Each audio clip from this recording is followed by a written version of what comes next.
नमस्कार मित्रांनो, स्वागत आहे तुमचं यूट्यूब चॅनलमध्ये स्वप्नील ग्राम ब्लॉगरच्या. तर हे माझे मित्र आहे. भावा, तुझं लग्न झालंय का? नाही. इच्छा आहे लग्न करायची, हो.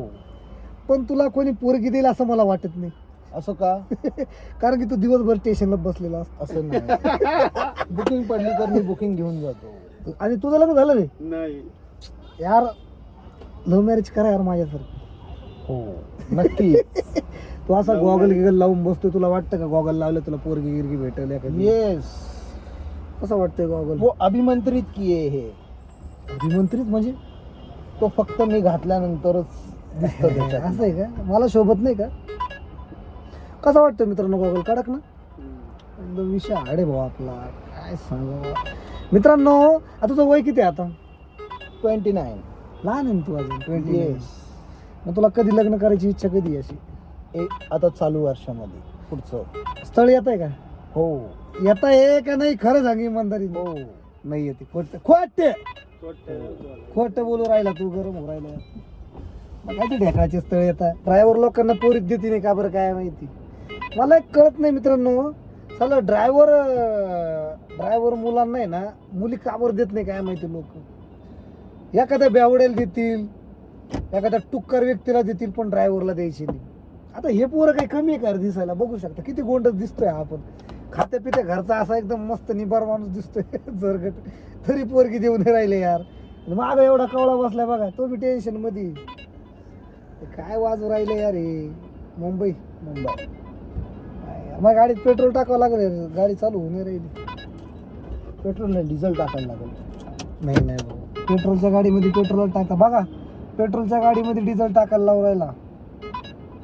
त्याला काम धंदे नाही, काही नाही. काय बोलावं आता याला. भुसे गेला घरी. भूषण घ्या. बरं, आपल्या ड्रायव्हिंग फील्ड मध्ये जे आपल्या मित्रांमध्ये किती बिना लग्नाचे सांड बाकी जे ड्रायव्हर आहेत? ऑलमोस्ट 70%. मित्रांनो, 70% आमचे ड्रायव्हर मित्र बिना लग्नाचे राहिले. कशामुळे पूर देत नाही का? फक्त गाड्यांमध्ये तिने. दादा, गाड्यांचा त्या विषय सोडून कमाईवरती सगळं किती कमवतो तू? 3,500 रुपये रोज? रोज. एवढा धंदा आहे का? हो. कुठून आणतो धंदा एवढा? मग गाडी घ्यायला पाहिजे का नवीन? लिंबू मिरची लावायची त्याच्यासाठी शनिवारी. गाडी घ्यायला पाहिजे का मग त्यांनी पब्लिक? मग घेतलीच पाहिजे. नक्की. मग मला तर नाही वाटत गाडी घेतली पाहिजे. घेतली पाहिजे. चटका बसल्याशिवाय. मग तू 3.5 कसं काय कमवतो? मग पडतं बुकिंग मारायची. आम्हाला का बरं नाही पडत? मग तुम्ही डिव्हाइस बंद करून ठेवतो, तुम्हाला कसं काय बुकिंग पडेल? आम्ही डिव्हाइस बंद करून ठेवतो. माझं डिव्हाइस बंद आहे का? हे पा गोटू लावून बसेल मित्रांनो. खोटं बोलू नकोस. इकडे बुकिंग चालू कर. अरे ते आत मुंबई सोड रे. 1600-1700 रुपयात मुंबईला जायचं का? मग जायचं ना. 3,500 तुला 3,500 रुपये घरी घेऊन जायची मतलब आहे ना. बेसनपाडी मुंबईला जायचं आणि तिकडून बेसनपाडी द्यायचं. कठीण काम आहे. काही बोलतो याला काम नाही, काही नाही मित्रांनो. तू जाय ना, उचल ठाण्याची. नाही, मला तिकडे नाही जायचं. मग कुठं जायचं तुला? पुन्हा सोलापूर, पुण्याची आपली एक गाडी गेली कोल्हापूर. पुण्याला. तिकडचे बुकिंग पैसे लय राहतात ना. हा. पुन्हा मुंबई, पुन्हा मुंबईला नाही जायचं, फक्त पुन्हा, सोलापूर, कोल्हापूर तिकडं का? हा, धुळे. बरोबर. आता ती 8,000ची कुठली जळगाव. मारली ती बुकिंग तू? 8,000ची परभणी. परभणीला गेला तर मित्रांनो बघू शकता तुम्ही. 8,100 ना? 8,000. येताना काय आणलं का नाही? नाही, एवढी 8,100 दिल्यावर काय आणायचं? आणि किती खर्च आला? 2800 रुपये.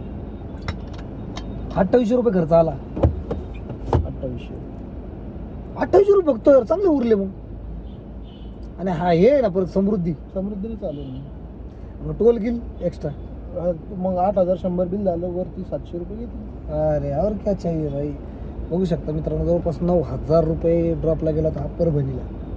गॅस पण भेटला असेल तिकडे. मग चांगली गोष्ट आहे. 317 किलोमीटर चालली गाडी.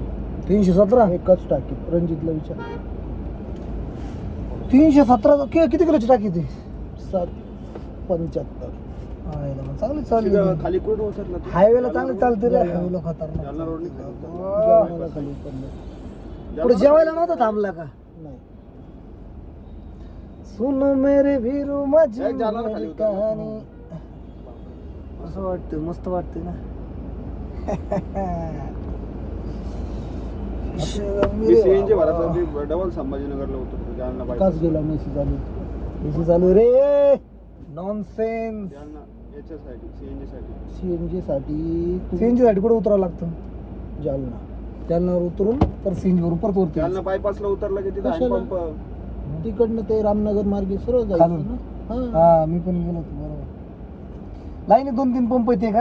हम्म. 2-4 पंप आहे पाहिजे. बरं माझ्याकडे ग्रुप आहे तिथे जालना बायपास. जालना बायपासचा का? बरं नेक्स्ट टाइम तुला फोन करायला. पण काय विषय नाही, हायवे उतरल्याच्या नंतर पुढे आहेच ना पंपच पंप आहे. 2-4 पंप आहे.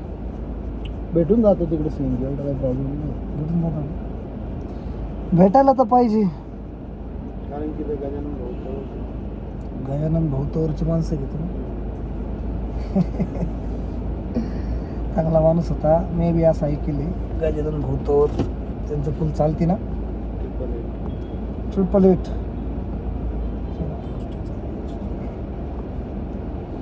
मग काय म्हणता मित्रांनो, मला आहे ना गोप्रो घ्यायचा आहे. जसं आपण या मोबाईलमध्ये शूट करतोय ना तसं इथं लावायचं, इथं पूर्ण हो कव्हर होतं. मग आपण मस्त असं बोलू शकतो.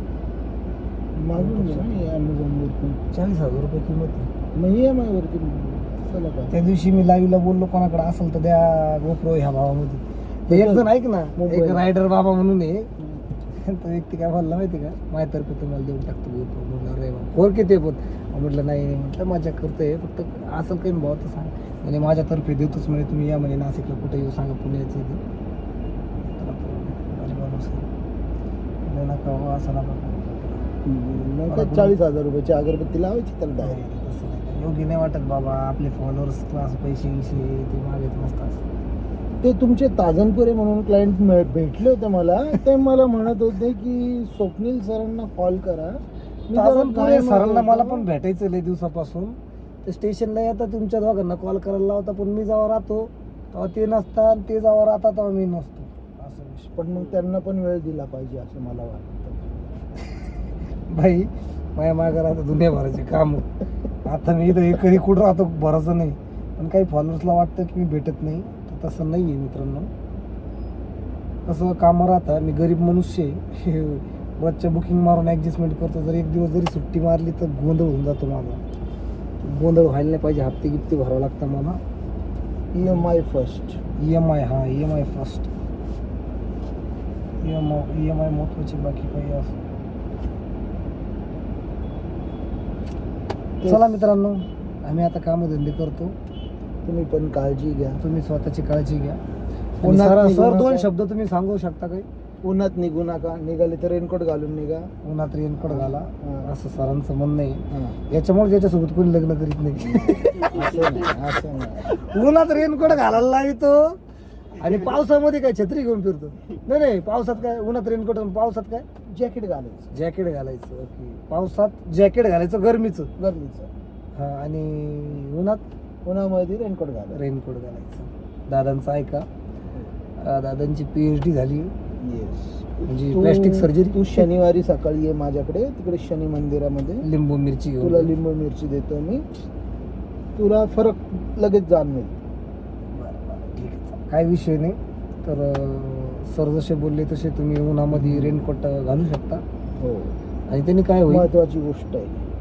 त्यांनी आपली स्किन उन्हापासून जी जळते ना, टॅन होते ना, ती टॅन नाही ओके, होणार. त्याच्यामुळे तुम्ही गॉगल घातलाय का? येस. नक्की तुमचं लग्न ह्या वर्षीच होणार. हो 100%. पण मुलगी भेटली पाहिजे तशी हुशार, तुमच्या लेवलची, 100%. नाही का? आम्हाला शोधायची गरज नाही. तुम्हाला शोधायची गरज नाही, तुम्हाला भेटणारच नाही. आमच्याकडे तुम्ही आता already राहिले. आहे. आमच्याकडे ऑलरेडी आहे. तुम्ही आता राहून गेले. आमच्याकडे ऑलरेडी. आता तुम्ही नाशिकची वळू झाली. डोळे झाले. नो. ते तुमच्या गर्लफ्रेंड फ्रेंड असतील, पण ते थोड्या दिवसासाठी असतील. नाही. आपलं परमनंट काम असतं. नाही. टेम्पररी माणसं आपल्याला चालत नाही. जसं तुम्ही आहे आमच्यासाठी. टेम्पररी आहे मी. नाही, परमनंट. परमनंट आहे मी. या त्र्यंबक पडली भाऊ भावांनो. चलो बाय बाय. हे बाबा टच कर पटकन.